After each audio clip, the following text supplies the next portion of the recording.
So has Thomas finally become a part of the group now? Because he was a bit of an outsider before. Yeah, yeah. He wasn't. I've never considered him a main. No, he had his own ep, but apart from that, he was just sort of there or thereabouts sort of thing. But yeah, I think he's more of one of the the core cast members now. And what's his relationship with Pandora like this time around? Because they sort of a bit rocky last time. Yeah, well, To say the obviously, least. yeah. When your girlfriend cheats on you, you can forgive her, but I doubt you're going to forget. And back in your mind, you'll always know that. And that's what this season is. That's what it's about for him. This series, he forgave her, at the end of last series when he took her back, but he hasn't forgotten. And every time he sees that bastard cook, it reminds him of the fact that this is the guy who my girlfriend cheated on me with, and it's always sort of there or thereabouts. Do you think he'll ever get over it? Nah, I don't think so. I don't think you can, because everyone knows, and plus Cook is very in your face.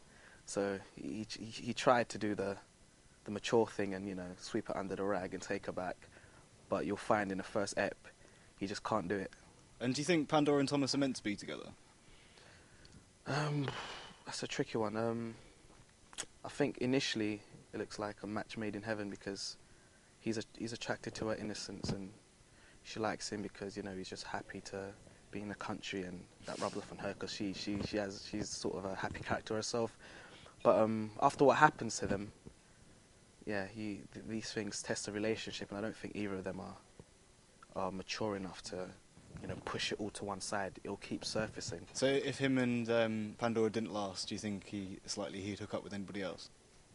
How do I say this without giving away spoilers? Yeah, it's possible because the circle is quite tight, and if his attention is shifted from Pandora, it is possible that it might fall on an unlucky lady. Who might that be? You're gonna have to watch it, mate. Okay, and how does this series as a whole differ from the last, do you think? I think last series it was comedy drama. This series, I dare say, is drama. Okay. I think that's just my own personal standpoint on the matter. I think last year it was very, very funny and it was considered more of a comedy show. But I think this year they've really pushed the drama part of the show, and you'll see that from the very first episode, a complete contrast to episode 1 of the last series. Last series it was very sort of happy and light, and everyone's sleeping with each other from the first step, smoking weed and blowing up lockers. This series it is almost depressing, I dare say. It's very they push it. It's very, very dramatic, and I think that's a good move. Quite a dramatic event in the opening episode. How does that affect Thomas going forwards for the rest of the series? Well, he feels responsible because it's at one of his nightclubs. I'm sure that's been so because if you remember last series, he started running club nights, and it sort of picks up on that. It's at one of his club nights, and he sort of feels responsible for it.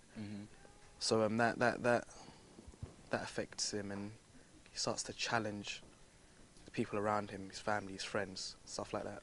Will we get to see more of his family? Definitely, yeah. Wicked. Yeah.